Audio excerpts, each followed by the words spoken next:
It's Does it look like an old-fashioned video? wait, it's a camera. Yeah. Oh, so 1 second, let me check. No, it's a camera. No, it's a video. It's a video. Okay, perfect. I'm Okay. sorry. It's going good. We can start. We're on Nun Vav. I'm at Bais. Tomorrow, no? We started the Gemara. We were discussing partners. Our partners are exempt from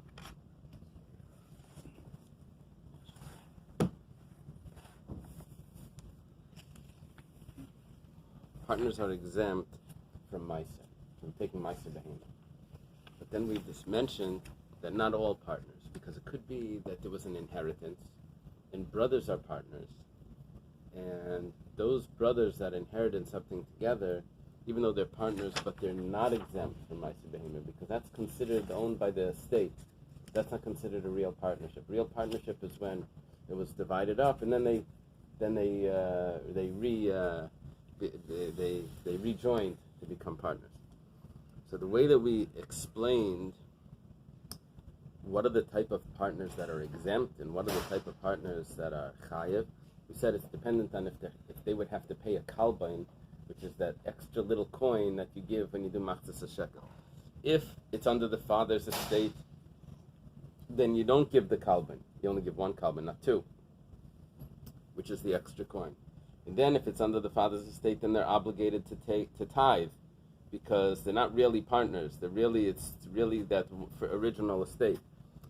But if they are obligated to give the kalbain, because they are real partners, because it's really been divided up already, then they're exempt. Kalbain means there's a difference in giving one kalbain and two kalbain. Yeah. Everybody gets kalbain. Yeah, it's one or two. It's the extra kalbain. Mishnah. So then they would be exempt, because if they have to give the kalbain, that means that they've already divided up the estate, and then they rejoin their partnership.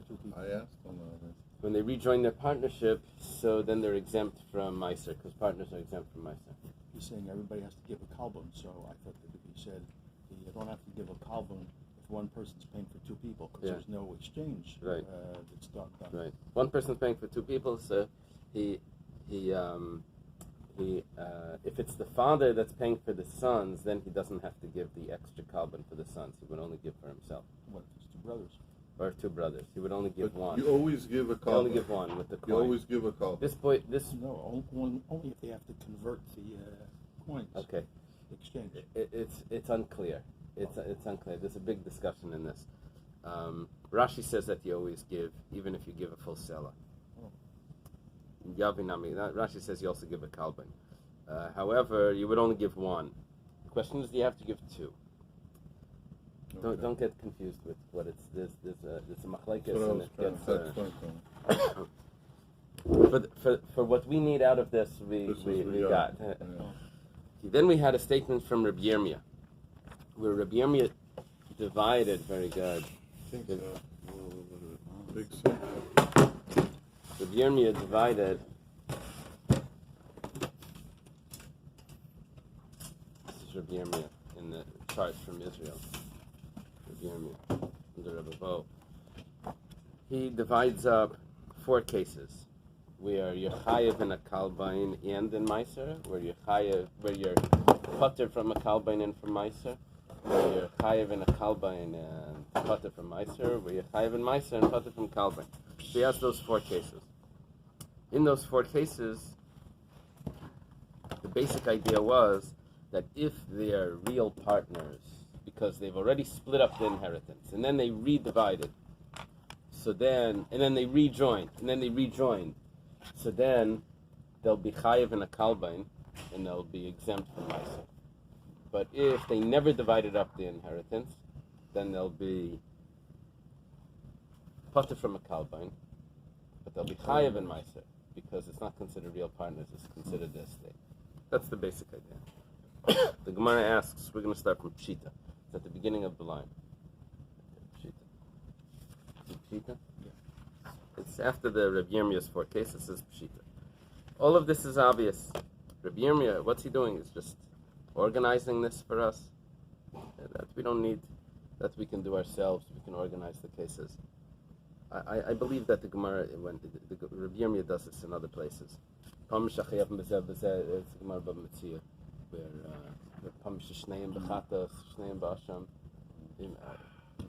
and the Gemara does the same thing there. So the Gemara says pshita. It's obvious. The Gemara says no. Case number 2, where it says that they're exempt from both.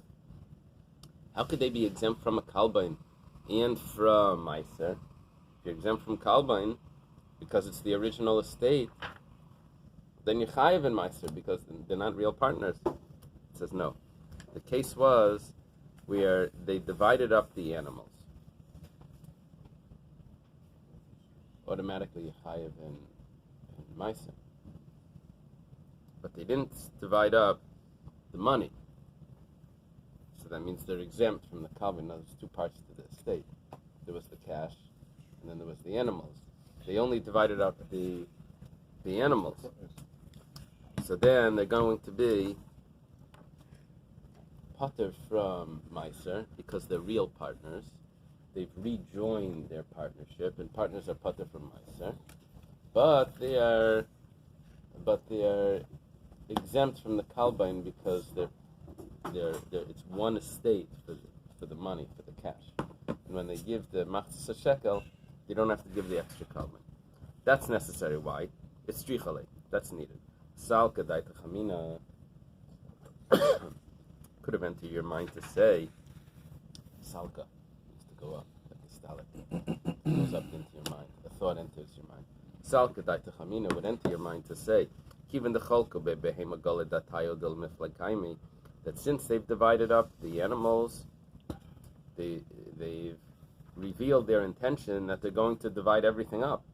They already divided up the animals. The cash is going to be easy to divide. So they should already divide. They should already be obligated in separate kalbain, which is the little coin that goes along with the meiser. Kamash malan, that the fact that they didn't divide it makes them exempt, even though we see that they're about to divide it because they've already did the difficult parts. Nevertheless, they're still exempt. Okay, that's what was the end of yesterday's piece. Amen. Amar Rav Anan.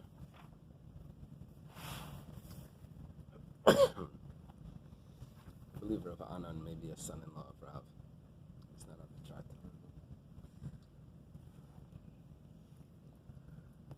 Rav Anan says,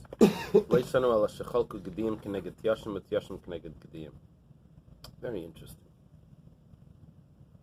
He says, when did we learn that they're partners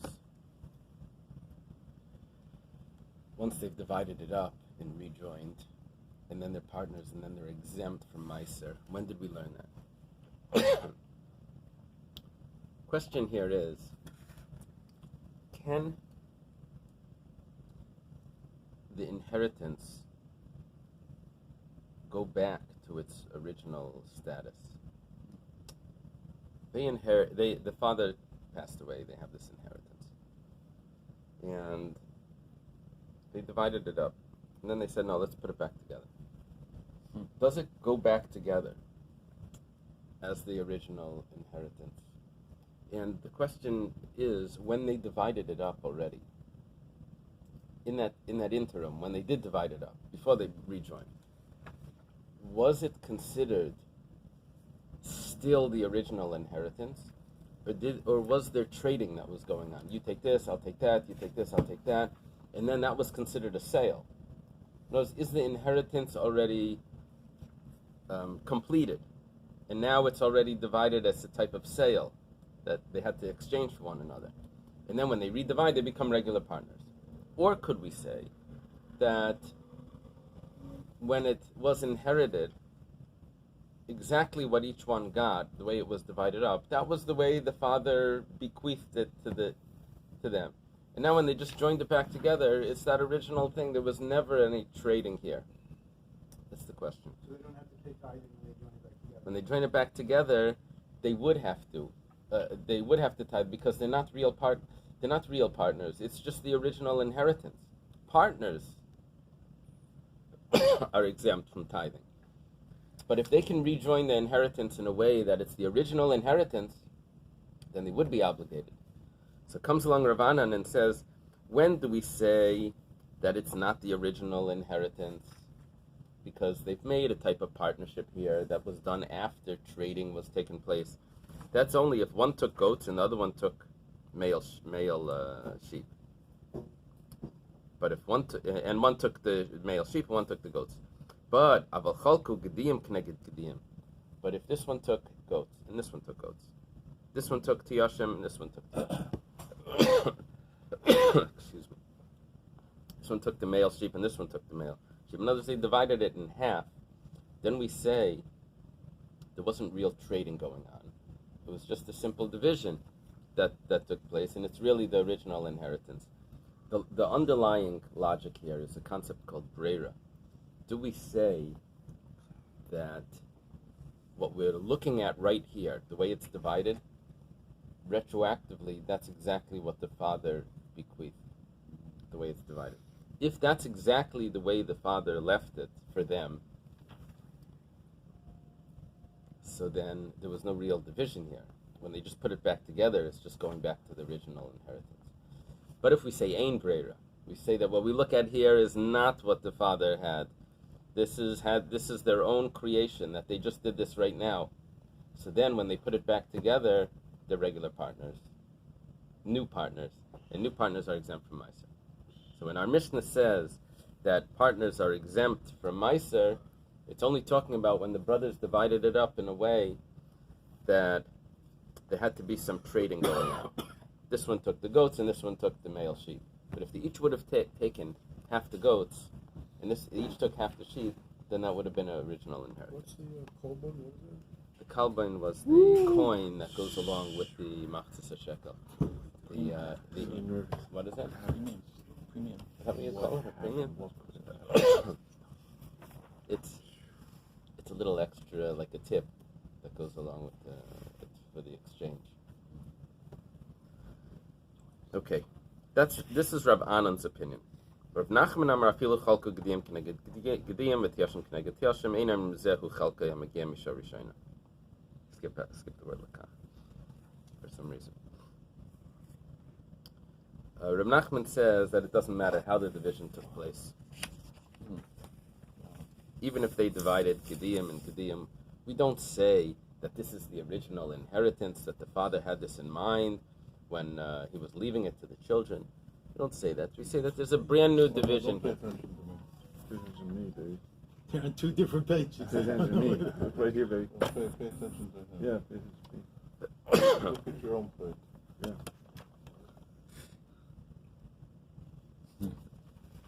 They have these stories with these tzaddikim. These Talmidei Chachamim that they weren't enough Gemaras, and they would just teach from a different Gemara, and they just said it by heart. You couldn't look where their finger was. That would have thrown you off. Actually, was on the third page. I don't know if they know where you Just go. By go. what? We are We're on 56. That's a good Which one. Rav Nachman Why is there not in Brock? Oh, that's Rav Nachman up here. Yeah, zero down. No, not Rav Nachman by Yitzchak. This guy. Rav Nachman by Yaakov. Oh, that's so interesting. So Machlekes Rashi and Tosfos, if this Rav Nachman is the same as that one. Picture of Anna. Rav Anan, I believe, is Rav Anan bar Rava. I don't know. I'm not sure, but there is. I don't know. Rav Anan bar Rava, I think, was a son-in-law of Rav. He's a contemporary of Nachman. Yeah. Rav Nachman was a student of Shmuel. Would fit. He would be a son-in-law of Rav.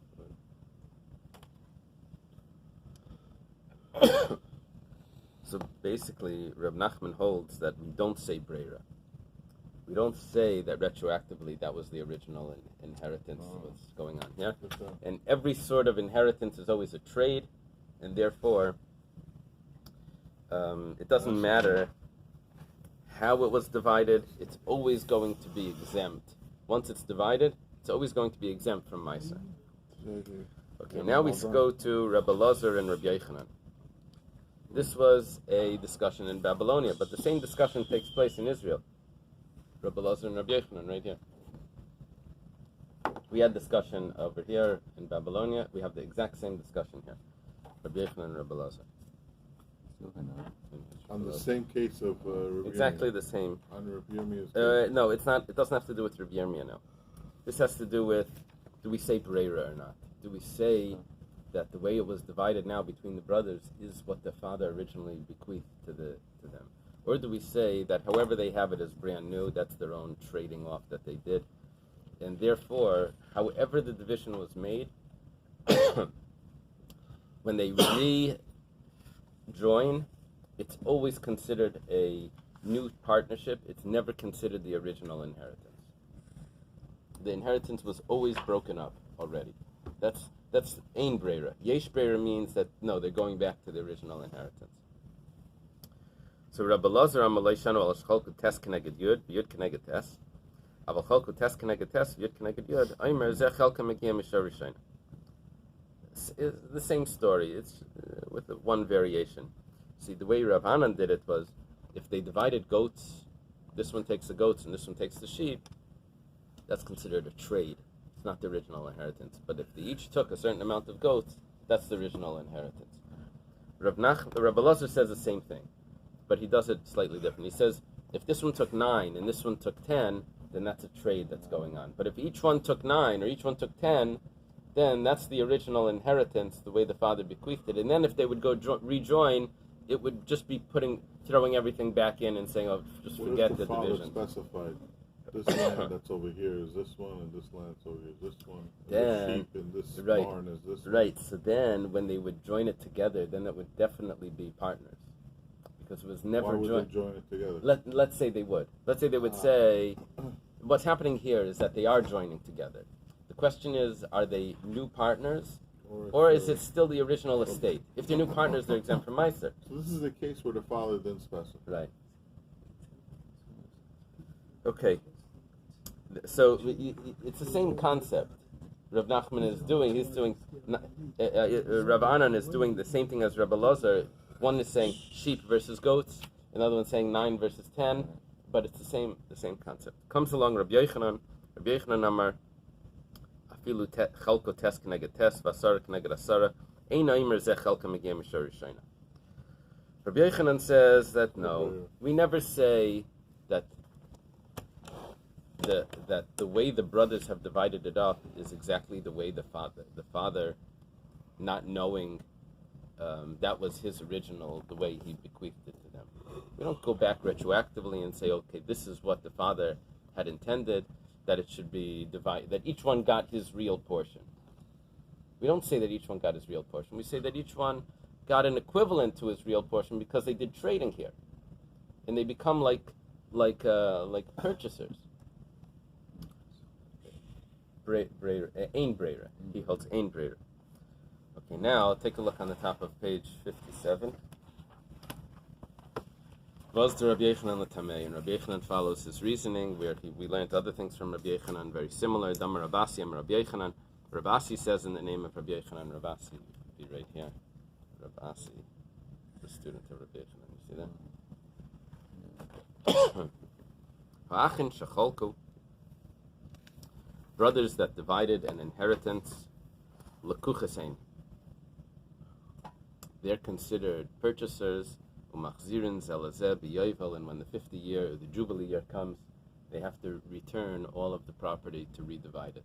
Because a purchaser puts the property back by the seller on the 50th year, and then he can purchase it again if he wants. So here also, the brothers that divided up an inheritance are considered purchasers. Why are they purchasers? Because they didn't inherit exactly what the father had left. It came down as one inheritance, and then they purchased it from each other by saying, you take this and I'll take that. So they're purchasers, and they have to put it back together. Then they can just split it again. Okay. So who's it going back to?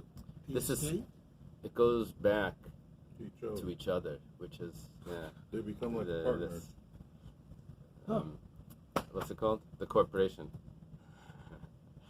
And the first part is the trust. The trust. Before it has to be Right.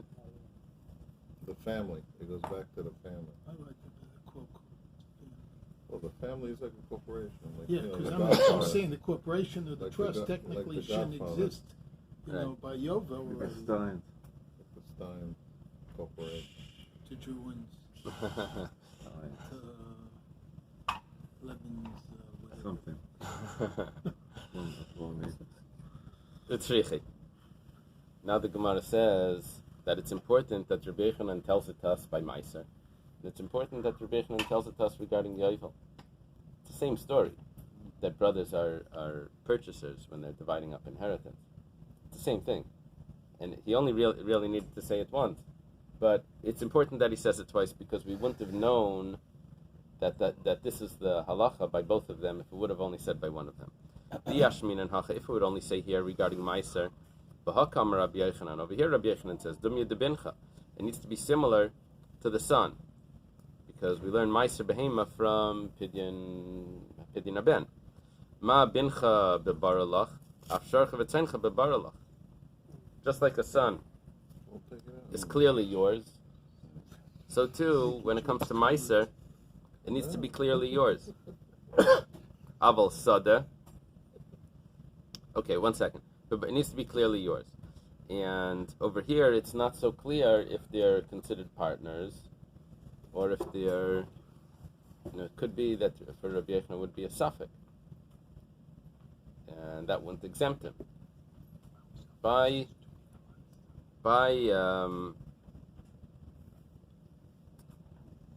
If you would say it only here, then we would say over here, why is he exempt from Meiser? Because it's not clearly yours.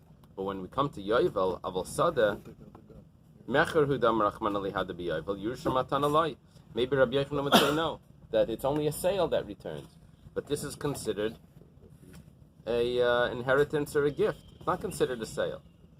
V'iyashmin and Sada, if we would have only said it by the fields that get divided up, that the sale goes back, we'd say L'chumra. We'd say it goes back just because we want to be strict. But to exempt him from Meiser, that's a leniency. Maybe we're not going to be lenient. Maybe it's also over there, it's an easy thing to do. You just throw it back together, and it's just a din l'chatchila. Yeah, you redivide it. Throw it back together and take it back. That's a din l'chatchila. But over here, it's a real halacha that's taking place. You see, over there you don't necessarily need to redivide everything. You can just, like figuratively say, okay, we put it back together and then we take it back.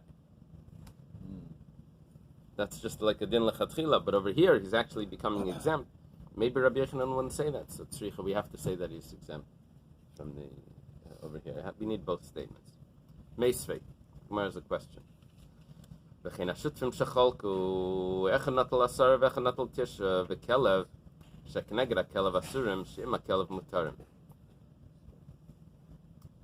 Okay, you have partnerships. You have a partnership that separates.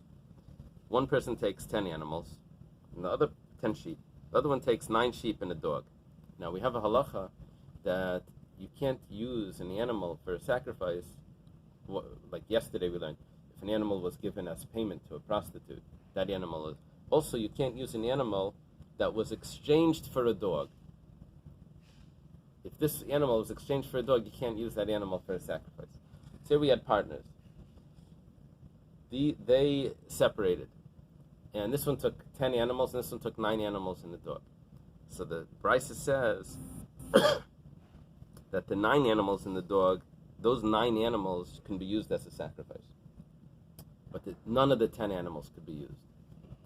Now, if we say that it's a perfect exchange, if we say that it's a perfect exchange, that each one originally only owned that, so liver chadminayo lebahadi kelev lishkal v'hanach lishtru. Take one of those animals and slaughter it. Eat it on your own. Slaughter it on your own. And then the other 9 should be permissible because it's a perfect exchange. So Ravashi says, you're right. If all the animals would actually equal the other one, there would be a perfect match, then fine. They were not equal. The 9... Because the dog was right. Is that what it is? V'shavu hay kalba chad umashu. The dog is worth a drop more. It was a purebred something, I don't know. It was a dog.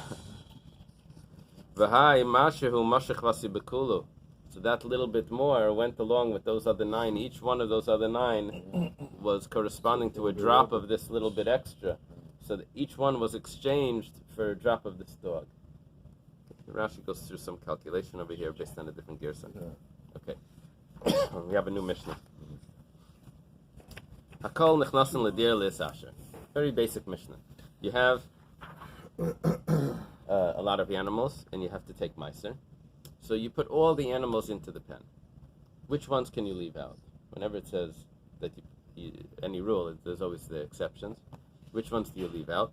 It says chutz min hakelayim. We're going to have 5 exceptions here, except for a crossbreed. That doesn't go in.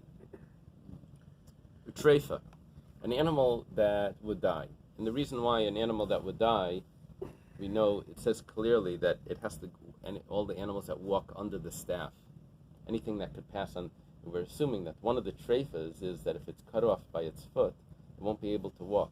That's one of the treifas. So we see that a treifa would be exempt from meiser because it can't walk under the staff. It can't pass under the staff. Is this treifa the same as in the Vela?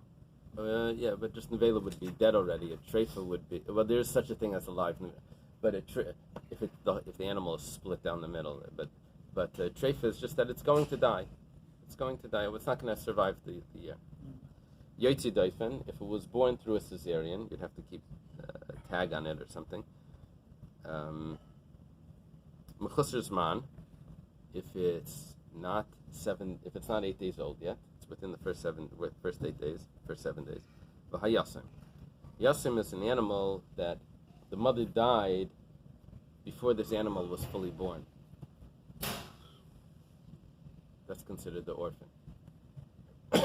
Special pasuk that exempts it. Ve'ezu yasim. What's the name? What's the name of it? Yasim. It's an orphan animal because the mother died before this animal was born. What's a yasim? Shemese imay shenishchata b'achakach yalda. The mother died or was slaughtered, and afterwards this one was born. Rabbi Shua says no. Afilu nishchata ima b'shelach kayim means a yasim. What's a yasim for Rabbi Shua? I'm not sure. If the mother died before it was born, wouldn't it be a yotzei dofen? Maybe they got it naturally. With a dead cow pushing? Pretty good. I don't know.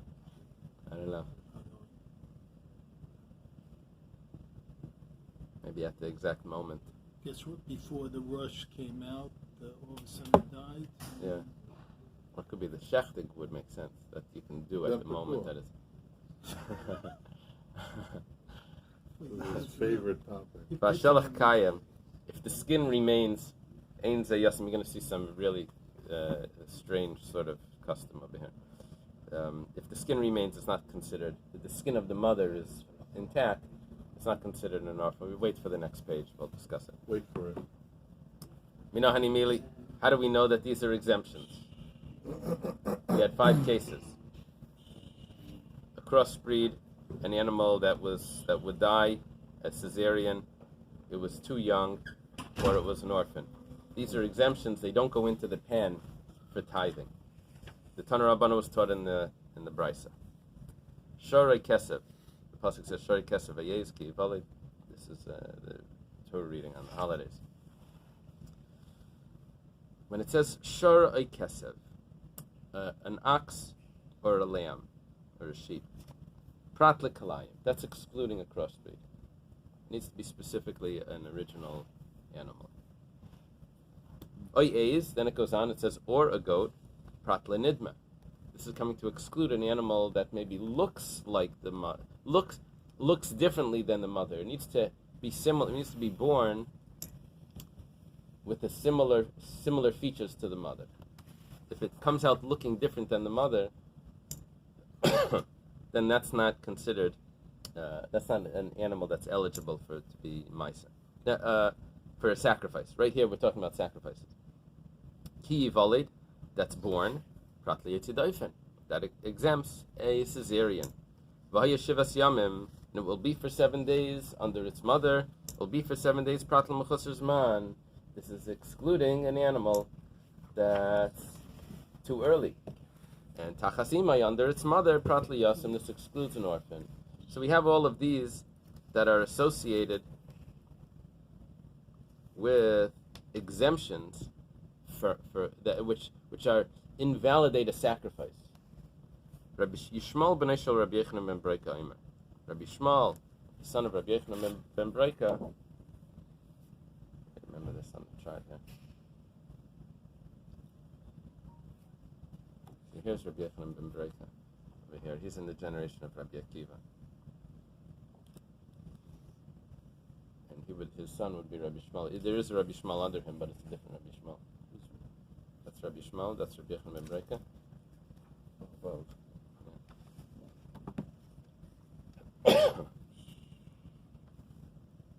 Yishmael, the son of Rabbi Yochanan ben Breika, says, Nemar kan tachas hashevet.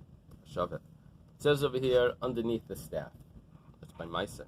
V'nemar lalan tachas imay. And it uses the word tachas imay, under its mother, 7 days under its mother, has to wait.